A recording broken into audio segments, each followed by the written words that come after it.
So, we have arrived. It's August 4th. We're here in Panama City, Panama, on a hill called Ancon, and at a guest house for the night. We're about to head off in a rented truck that John has arranged for now. What one notices right away is that compared to the dragonfly people, the butterfly and moth people carry a mountain of material. They have bags and bags and bags and bags. They have traps and lights and generators and piles of stuff I've never seen before. So in a minute we'll be starting to load up this truck like a Rubik's Cube, and hopefully we'll get a nice glimpse of the Panama Canal zone.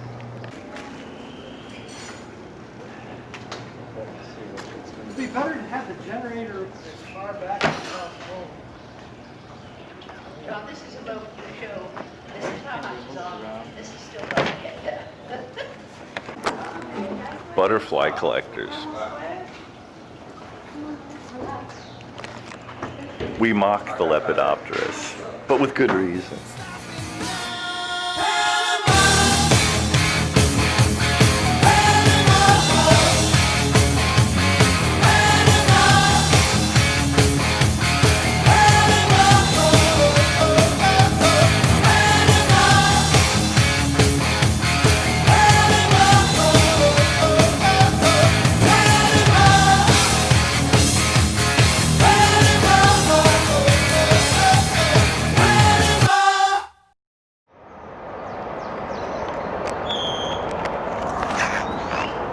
You really can't visit Panama without stopping and have a look at the famous Panama Canal. There's more to be said about this than I can possibly do justice to in 30 seconds. But we're heading west across the bridge you see in the background, and then and we're going to be in western Panama for a whole trip. So when Americans hear Panama, they think of the canal. We're really not going to barely lay eyes on this trip. So we paused here just to have a little glance at it, and I'll give you some views of the canal.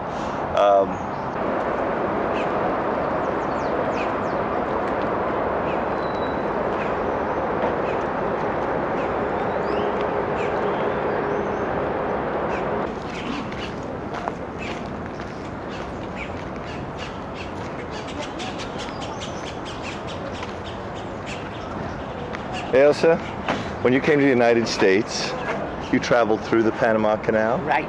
Because you came from? I came from, I came from Scotland, but I started off in Liverpool in England and ended up in San Pedro, California. And when we came through the canal...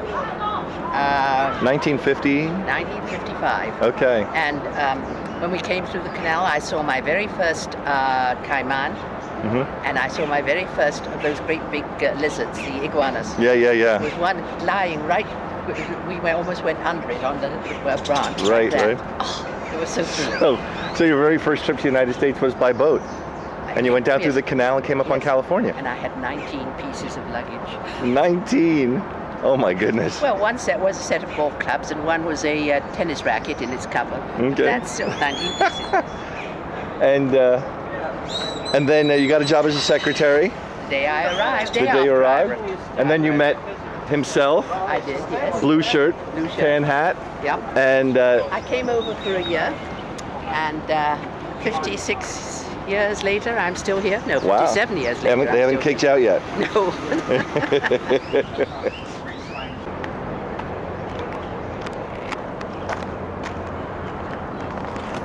They are currently in the process of widening this canal because they have maxed out the size of container ships that can get through it. This ship behind me is so wide that in places in the canal and some of the locks, it passes by about 6 inches on each side.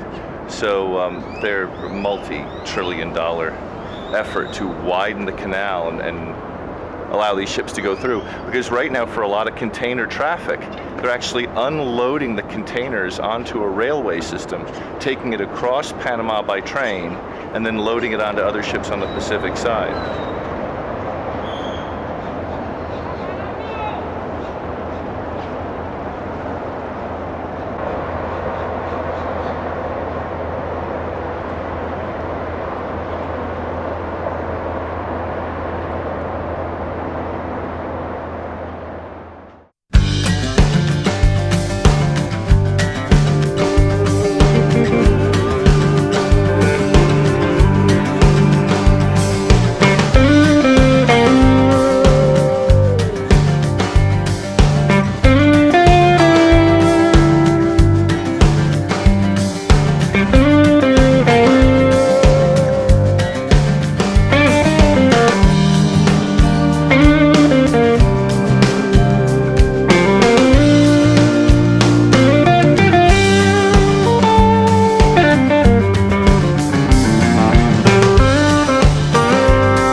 So what happens now is we drive into the parks. We have permits to collect in the parks. We bail out of the truck whenever we see a likely looking little stream or something. And, oh yeah, there's a Breck Moroga flying around right there. And we just dig in and see what we find, and so it begins. Or something like that. Catch. Say that again, Ailsa Donnelly. That was a superb catch. By John Michalski, John Michalski. who was stuck in quicksand. It's not. It's an Eshna. It's a Ryan Eshna, and it's either Ryan Eshna Silas or Ryan Eshna Cornidra. I think it's Cornidra. Hold it so that the camera may see it. That we do it. That's Oh, gorgeous. Colors are nice. Colors are coming up nice. And I'm going to give you the face. Now we have to Yes. get Michalski out, Nick. We really do. Well, that's okay. Michalski's happily filming, but yes, I am in the quicksand. I'm sinking detectably with every moment. So first I turn off the camera.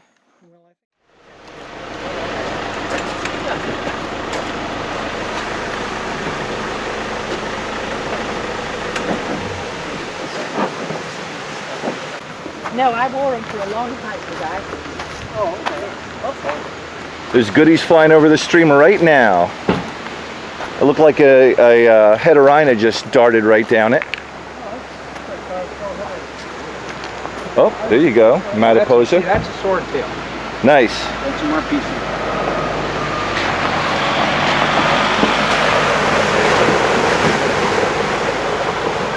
That, my young students, is called fording a stream, and we're doing lots of it. Let's see if I can avoid the quicksand on this one.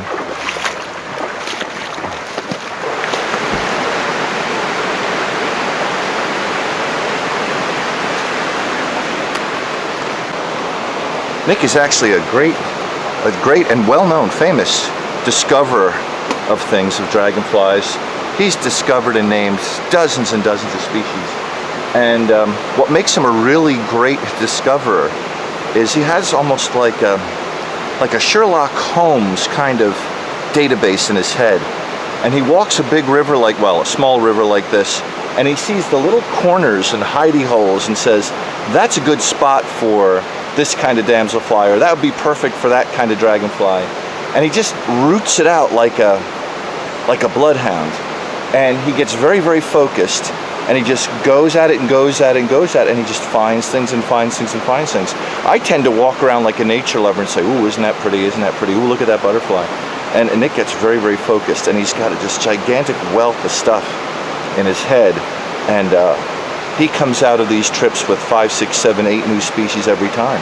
And he simply doesn't have time in his whole life for describing them. But there they are. I'm seeing a little damselfly right here, which is possibly a new species. Everything is possibly a new species in the jungle. Let's see if I can videotape it without it flying away. Right there, it's that black thing in the middle. You can actually see its shadow. It's Argia something. And you never know, it could be new. Now I'll try to catch it. And I did catch it. Flying right inside the net there. It's a little blue and black damselfly. I think I got a girl this time, but there's boys flying around. So I'll put it in a little envelope, stick it in my shirt pocket, and then when Nick comes around, we'll figure out what it is. Right, who God knows where he is right now. Got one of your Argias.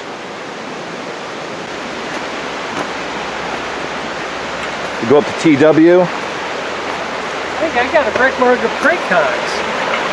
And I've never really gotten praecox in this part of Panama before. Right there. That's a Cool little bug. cool little bug. It's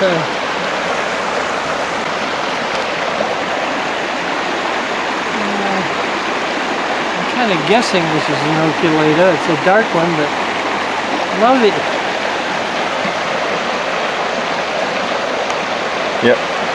oculatas in Guatemala. And, So I've got an envelope we can drop it in. okay. I'll put it with the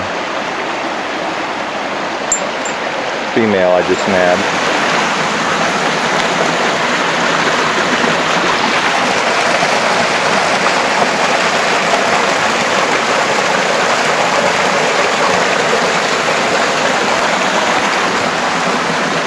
This is a really gorgeous little stream. And such little streams as this are the kind that Nick and I try to root out. The big streams have their own kind of dragonflies on them. The little streams like this one have their own kind of dragonflies on them. But like a lot of our experience, you see these beautiful, beautiful streams and you slip and slide your way up, but there's no dragonflies or damselflies living on them. Unexplainable. It could be the wrong time of day, it could be the wrong time of year. Could be something about the water we don't know, but these beautiful places. And the only way to make the discoveries is to walk up as many of them as you can. You just walk up, and boy, what a beautiful place. It's also amazing how much stuff there is to be careful of in the South American rainforests. So many trees look harmless until you put your hands on them. And then all of a sudden a million ants run out of the tree and run down your arm and sting you and all this. Or some have nasty sap, or some have thorns that you can't see because the tree is covered with moss. So you have to be so careful, not just about stepping on snakes or putting your hand on a snake or something, but like what plants you can touch and what plants you can't touch, and what rocks will be slippery and what rocks won't be. And I sunk in quicksand an hour ago and I needed help pulling out. And the quicksand was right on the side of the road, not in the middle of the rainforest. So you can't be too careful around here, but man, is it a beautiful place.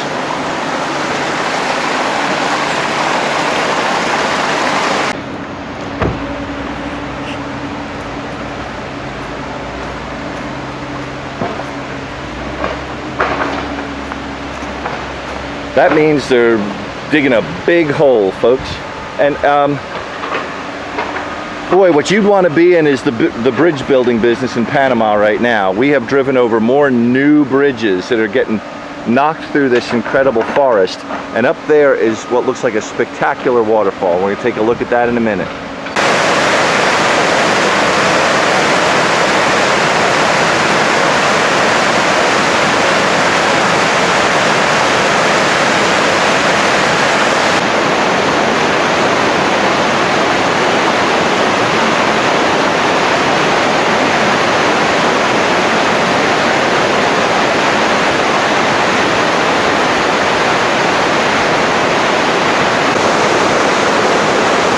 I've clambered my way up this waterfall.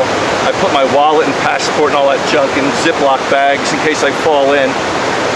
There's new species of damselfly on the stream. By new, I mean it has been collected and it is known that it doesn't match anything else that people have already given a name to. And Ailsa Donnelly collected some a couple of years ago, and they're here, and I can see them here. They have bright red eyes and blue tails, and they're very pretty. And I'm going to see if I can catch a couple extras, because this thing still has to be officially described and given a name. And we'll see if we can get some photos of them while we're at it.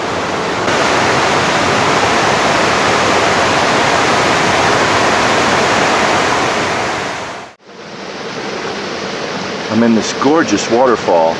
And take a look at this little baby here. Look at the colors on that. The intense copper, well, crimson red and the blue.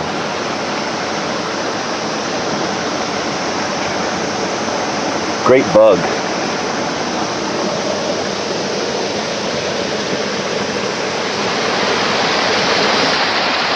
That guy's been cruising the river, and I found his little cruising place, but when he flies, he widens out his abdomen, and it shows a big orange thing on the black background.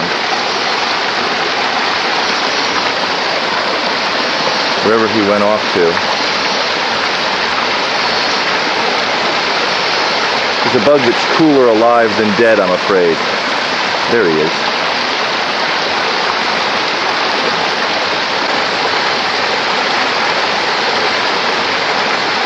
Cool bug.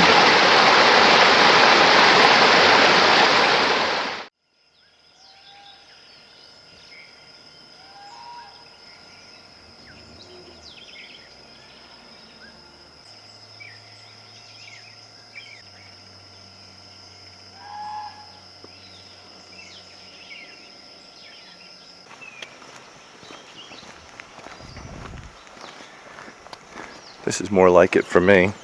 Haven't had much of this on this trip. This is a nice opportunity, this Panama trip, for me to kind of get back in the tropics with a couple of my best friends and have some fun. But tell you the truth, the trip is organized so well. It's a little bit antiseptic for me. I'm usually the guy that jumps in the back of a local van or truck and rides with everybody else, 24 people crammed in a small vehicle. And in that way I get to learn some of the local language and make some new friends and all that, and really very little chance to do that here. I'm still not really speaking Spanish very well because I almost never need any. And I'm not really meeting local people, hobnobbing with Indians or any of this. And that would be my normal modus operandi. But right now I'm just out having a stroll on my own ahead of the gang a little bit, just to kind of get out and immerse myself. Other people go on vacations where they lay on the beach and go to casinos or amusements, rides and jet skiing, and they're hanging around with a whole bunch of other foreigners like themselves. But this is not my perfect, that's not my perfect vacation. I really want everything different. I want my brain totally charged up by the challenge of having to learn a new language and new customs and eat foods I'm unfamiliar with and negotiate countryside I haven't had to do. And getting myself out here, taking a little walk on my own, is just the start of being able to do that. I'll probably encounter some local people on the trail and, I don't know, speak very poor Spanish and not get understood very well, but it's the only way I have of really breaking the humdrum pattern of life back home in New Jersey. I hunger for this kind of thing. And if I'm home for a couple years in a row without making a trip like this, I miss it an awful lot. So here I am on a little stroll by myself for a couple hours. Beautiful, beautiful countryside.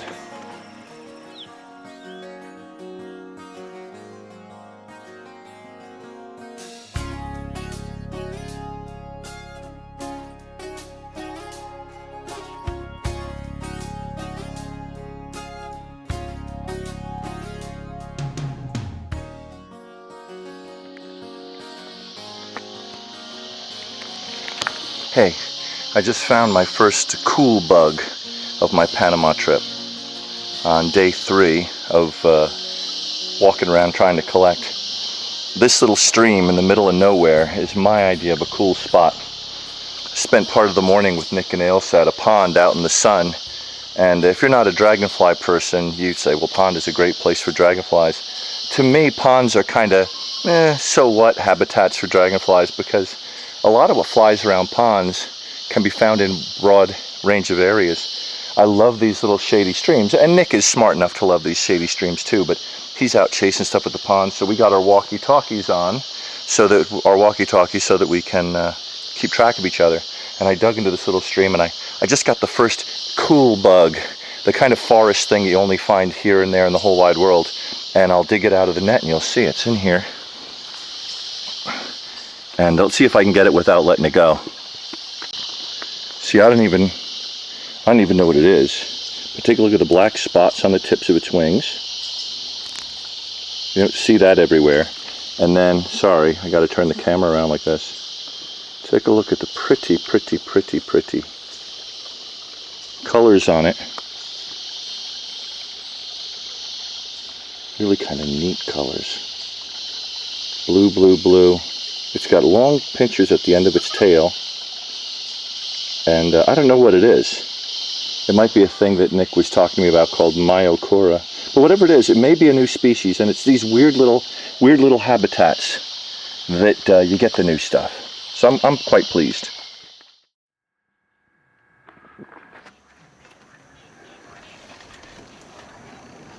All right, now what else you got? The stream. The stream, that won't take you long. The first stream. Yeah, the stream in the woods. Okay, fine.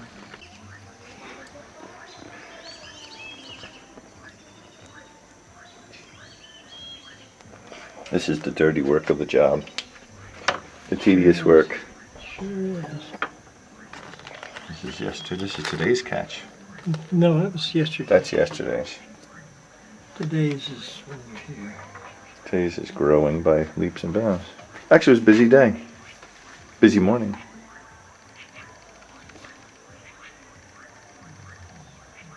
Frogs are starting up.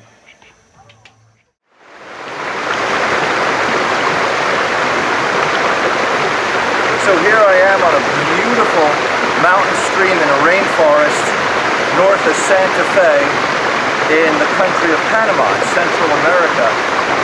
And I have to tell you, this is what I live for. I really, really like getting into a wild, untamed country with unfamiliar plants and animals, undiscovered species of dragonflies, generous, kind people who speak a language I don't know very well. The whole thing is filled with discovery.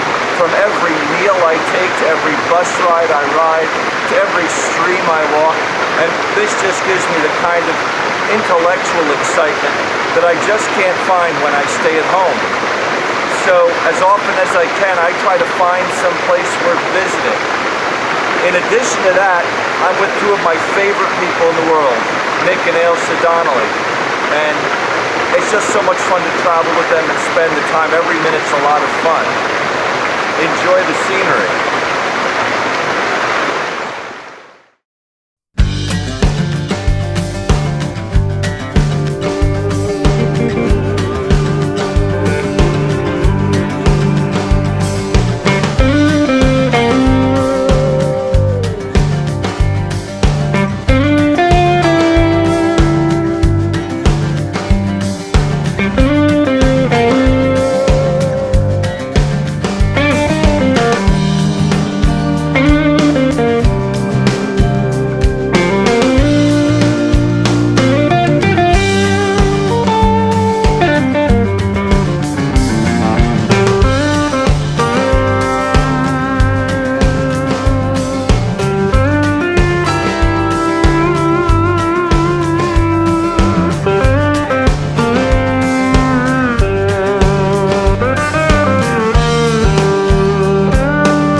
And then, a mere half mile from our destination, into the trench. That's our vehicle. The guest house owner, Jeff, with some young men back there, is about to pull us out of the trench. And this is part of what you call the adventure. Are you laughing at my hat? No. No, I'm talking to my kids. They're looking at me now and laughing at my hat. Yes, I'm wearing a big straw hat. Under a blue umbrella. Under a blue umbrella, that's all right. So here's where we came to, huh? Huh? Huh? That's what's called cloud forest, ladies and gentlemen, and it's what we came here for. And boy, are we getting cloud forest. It started raining buckets when we got to the town of Volcan. We're about 2,000 meters up, a couple more than a mile up. And it has been a crazy, crazy trip up roads like this. And what we did at the last minute was slip from the road into this ditch. As you can see. And boy, that was a real sudden clunk for us. But there we are. This is called...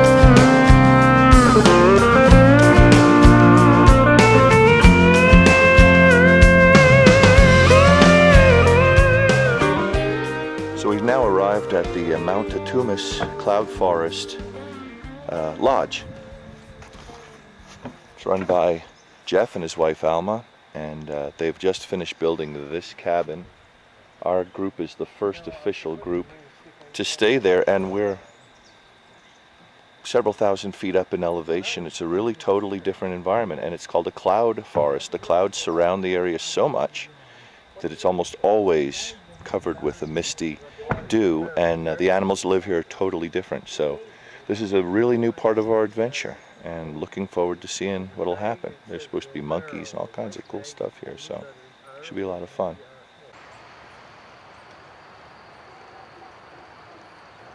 If you listen, you can hear the howler monkeys down in the forest. They're bellowing. It's this weird bellowing noise. See if we can pick it up.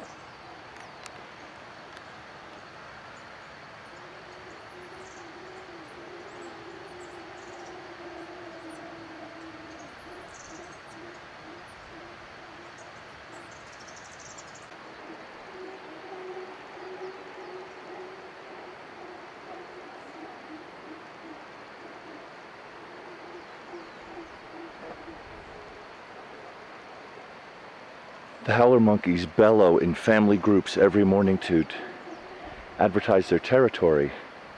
So there's a whole troop of them right down in this valley.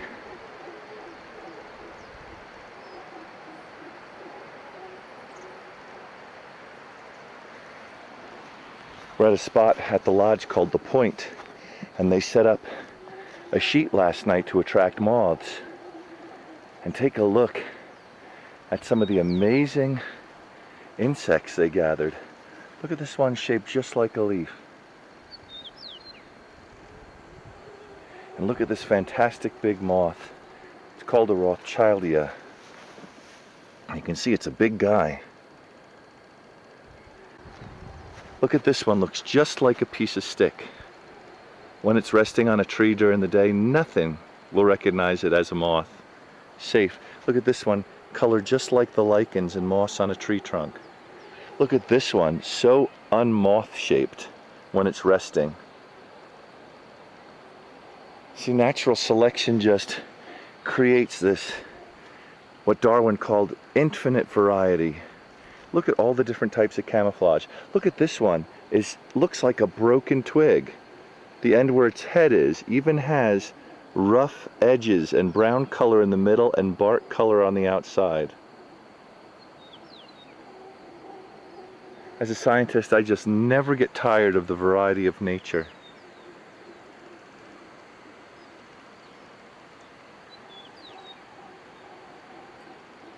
And there's so many species. Look at this species of sphinx moth with that stripe across its back and those weird shaped wings. And then look at this one here, almost like it. But see how the stripes don't go all the way to the edges of the wings? And it's kind of got a greeny, olivey color. This one is a more brown color, and the stripe goes all the way across. These are two very closely related species. And yet in the rainforest there is so much variety. You can never see it all. And I've been an insect collector for 40 years, and there's just no way you can see everything. Look at this really interesting wood chippy looking moth. Look at this big beetle over here with that grainy color on it.